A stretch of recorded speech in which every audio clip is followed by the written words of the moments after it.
एक राजा के दोस्त ने राजा को तोहफे में 2 बाज के बच्चे दिए। राजा ने इससे पहले इतने शानदार बाज कभी नहीं देखे थे।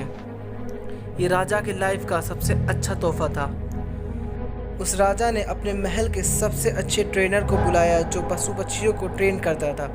राजा ने बोला, ये दोनों बाज मैं तुझे हैंड ओवर कर रहा हूँ, तू इन्हें कलाबाजियाँ सिखा, उड़ना सिखा, युद्ध नीति सिखा, सब सिखा।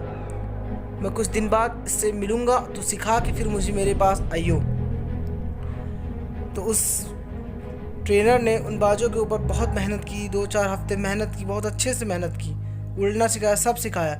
उसके बाद राजा के पास गया। उसने बोला, राजा जी मुझे एक प्रॉब्लम है, मैं चाहता हूँ प्रॉब्लम की आप हल निकालें।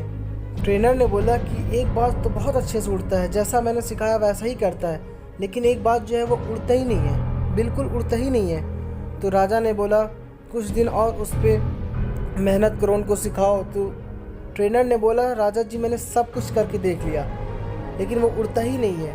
तो राजा ने बोला, जाके कहीं से भी एक ट्रेनर को बुला के लेके आओ। तो वो जो ट्रेनर था वो पूरे शहर में, देश विदेश में घूमने के बाद एक आदमी को पाया जो एक गांव में रहता था, किसान था।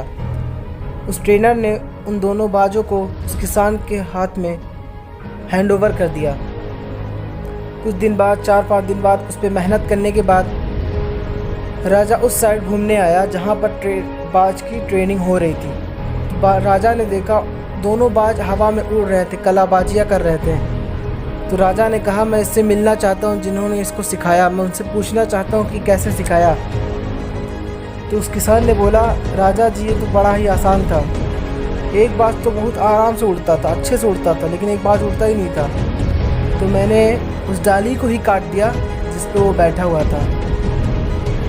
तो मेरे दोस्त, मैं चाहता हूँ आप भी अपनी शाखा को काट जिस पे आप बैठे हुए हैं।